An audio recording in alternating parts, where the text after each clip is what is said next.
What's up, what's up? It's your boy Big Bootsie, man. Coming back hollering at y'all. I've been going through the Queen Flip comments and all that. We rolling heavy up there. My interview is like, what, 310,000. Big shout out to everybody showing love to the kid, you know, good responses. Shout out to the haters too, man. I love y'all, man. I love y'all even more, man, because y'all responsible for a lot of this shit, man. Y'all keep us alive, man. But yeah, I wanted to go through, you know, a few of these comments, especially about the one about what snitching is about.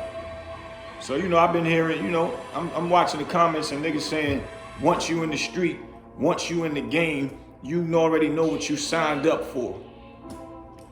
Let's don't get it twisted, man. I want somebody that can actually come and tell me or show me who made the rules of saying that once you are in the game, that you automatically, if you get shot up, nobody's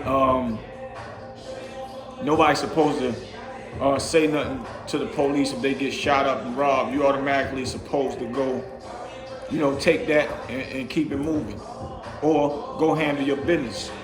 Me personally, where I come from, if a nigga did that to me, then yeah, I'm gonna go handle my business. But it ain't in the books. Where's the rule book? A lot of y'all youngsters be just talking from what you hear other people say. Because at the end of the day, everybody that get in the hustle game is not a killer. Everybody, you know, you got college niggas that want to hustle. That's why the snitch rate is up now. Because you got college niggas that get in the game and they ain't really no killers. And, you know, the robbery game is definitely involved with the drug game, right? So my point is, everybody that get into the game doesn't consider themselves a killer. So what I'm saying to say is, when AZ got shot up, trust and believe, man. He had killers ready. We already was ready. We was there at the dude Kevin's house, waiting, like I said in my interview. And I'm only saying that to say is, at that time, he could have had anything done whenever, but he didn't even know who the other dudes was. Kevin was hiding. He ain't want to come around. That nigga was gone. And mind you, Kevin told on his own people. But at the end of the day, snitching, like I said, snitching is when 2 people or 3 people or maybe 5 or 10 people do a crime and get caught. They want to come home. And instead of them being a man and take their time, because they was the one out there fucking the girls, driving the cars, getting the money, having all the fun, they are the ones that should keep their mouth shut and don't tell. Now, if a nigga gonna rob somebody and, you know, set them up and sneak them and kill a bunch of other people in the house, before you rob that person, you should make sure they're a stand-up nigga. Because if you don't make sure they're a stand-up nigga, then you stupid. Because you don't know if they're gonna tell if they get caught, if you get caught or not, and if they survive. You don't know that. And just because somebody sell drugs doesn't mean that they have to be a killer and all that. Period. Point blank. And when I say AZ was a civilian, because at that point, when they snuck him, they snuck into the house, and they snuck into the house before he got there, waited for him to come, and they did disrespectful shit to the people in there, and it's like, oh, that has nothing to do with drugs. That got something to do with greed that the other party wanted. They wanted the money, and even if it was drugs in there, they wanted the drugs too. But that don't mean because you sell drugs that you got to go out and accept somebody shooting you up. And the only reason why they even knew, the police knew Kevin's name, because when A was coming out on the stretcher, he had to tell his sister because he thought he was going to die. He didn't even think he was coming. He thought that was the end for him. So if he wouldn't have told his sister who it was, then guess what? That would have been, we wouldn't have known, nobody would have known nothing. Family, nothing. Nobody would have known anything. And them niggas would have got away with something that was senseless. And A used to look out for this Kevin clown. Bought him cars. He come home, he give him work to get on the block, put money in his pocket. Who does that then sneak a nigga? You know what I'm saying? But at the end of the day, I want somebody to tell me where the rule book is that says when you start selling drugs and somebody rob you and shoot you up, that you're not supposed to report a crime, because that's what that is. It's reporting a crime. That's not snitching, because he didn't send nobody to jail. He had to testify to what happened to him and them ladies. Now, if it's his choice if he didn't want to, and it's his choice if he want to handle it in the streets. But it's still his choice. But it's still, as I was saying, it's not snitching. It's not. The meaning of snitching is people doing a crime together and one person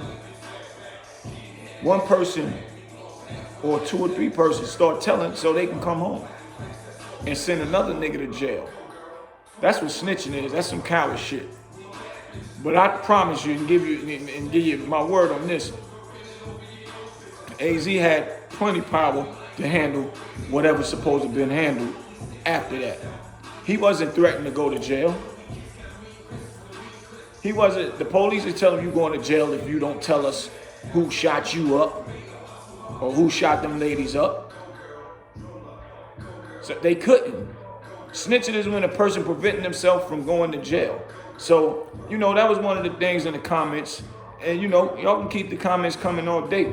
Because one thing I'm going to always do, I'm going to get to you real and keep it official. I ain't got to make nothing up. Because that world that we lived in was a crazy time, a crazy era. And we was on go mode at any time. Any problems, we coming to see you. Easy. Coming to your block. Coming to wherever you at. Where we know you at. Ain't no secret. And yeah, a little skinny on me. I've been this size for a long time. This is just in my genes. But it wasn't nothing to play with though. Period. So those theories, if somebody could show me where they made the rule book about once you take on the selling drug game, then yeah, y'all, you can get back at me, man. We can have this discussion again. And then, a few other comments came in, about how some people were saying they don't believe my story because I sound like I probably was around it, but I really wasn't there. There's holes into it and all that. Well, anyway, anybody know me, check my resume. And y'all probably need to read some of the comments of how people actually know I was there. I was really outside. And it's nothing to brag about and none of that. But like I always say in all my other interviews, I'm only bringing back the truth so I can spread the light for the youth moving forward. You know what I'm saying? We did a lot of shit. I got a lot of stories for y'all, and I'm coming back heavy with them. And I'm only giving these stories out so the youth that's out here right now can see what we used to do. And we risked our lives out there, man. We raised our kids off risking our lives. I lost 3 years of my life going to jail, and my daughter was just born. Well, my middle daughter was just born. I come home, she's 3 years old, And a lot of that stuff still didn't slow me down. And I was facing 60 years. And I knew a bunch of people I could have came and told them. I could have told the police on why they had me in custody. $500,000 bail. So, but I know me. I'm not telling nobody. Because that ain't the cloth that I come from. And that ain't how we was brought up. This new world, this new era, y'all really killing off our race by doing all this telling. I'd rather you just don't sell drugs. Figure out, go get a job. You know what's crazy? When I was locked up, I seen some of the most talented brothers inside in this prison. Some dudes used to make cards, and they draw the mean artwork. The artwork crazy on it. The artwork is just so beautiful. And it's like, damn, if you could do that in here, you should be getting some money outside doing that. Think about taking your craft to the next level. Another thing, it was a guy that was in there that do tattoos. For y'all young cats that don't know, the Walkmans had a motor in it. A little round motor, and they would take paper clips, unfold the paper clips, sharpen them, and put them on, connect the motor to a pencil, and connect that needle that they just made, and then get some ink snuck into the jail back then, and make a tattoo gun. If you crafty like that, you need to be doing that out on the street. And I'm only saying this to say is, you know, whatever my craft was, I should have been doing out on the street as well. But me, still, you know, vibrant.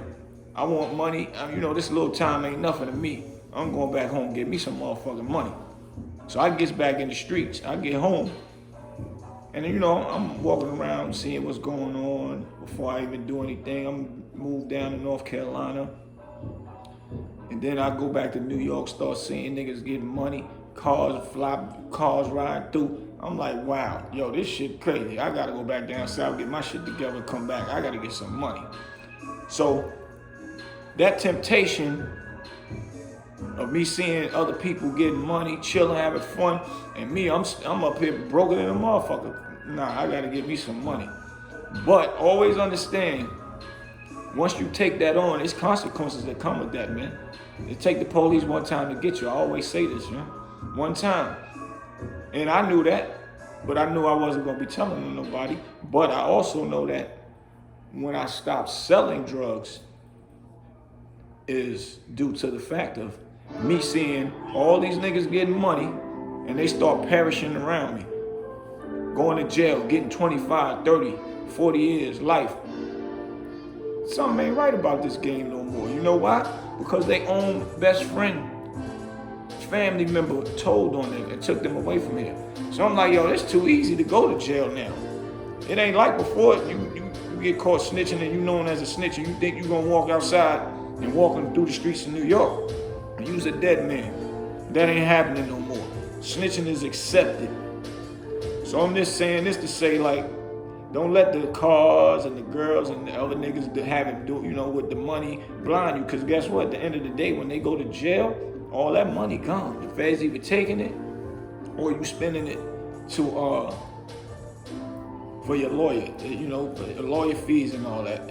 Just when you walk in the door, it's $25,000 for a conspiracy charge and better. For them to even want to talk to you, for a lawyer to want to talk to you. So understand, like, the shit is crazy. The game is definitely a wrap. If y'all don't figure this out, man, and don't figure it out soon, a lot of there ain't gonna be too many more black people around, man. Because y'all sending us to jail, that's another way of killing us. Knowing that you're gonna tell when you get out there and start selling drugs, why do it? Because you're seeing everybody else do it. But the funny thing that kills me is when a lot of college cats, parents got money, but they choose to try to keep up with the Joneses and want to go and start selling drugs with the in crowd that's hustling, getting money. As soon as they get caught, everybody gone.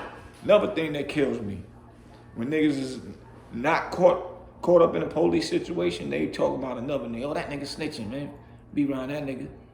Man, fuck out of here. I don't fuck with niggas like that. I'm a stand-up nigga. I'm thorough. That same stand-up thorough nigga that be talking that talk, something happened to him, next thing you know, you hear about him telling, not Johnny that was just talking all this gangster and fly shit 2-3 weeks ago. He in there telling on everybody?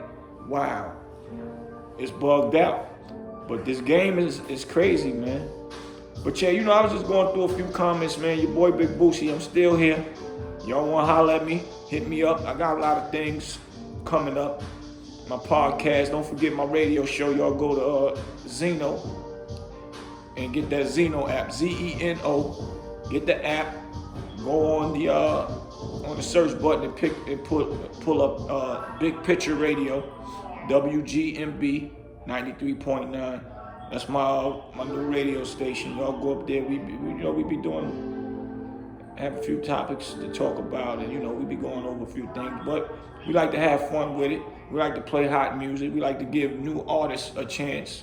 Like other radio stations don't give artists a chance to express put their music out. But we working with new artists, and but we still playing the hot signed artists as well. So y'all go up there, check that out.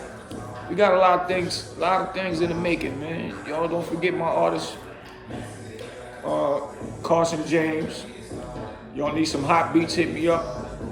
My producer, Spitter Fargo, one of the hottest in the game. Y'all about to hear him. Oh yeah, and Carson James' new single coming out with Luke Nasty. We doing that. That's coming soon. Just signed with Empire. We got a few things, man. Like I said, I'm gonna get back at y'all. I'm gonna check some more comments and whatever y'all feel like y'all want to get at me get at me, man. We can have conversations all day, but we're gonna do some negative so we can turn the negative into a positive conversations as well. So your boy Big Bootsie, I'm out. But hit me up. 1.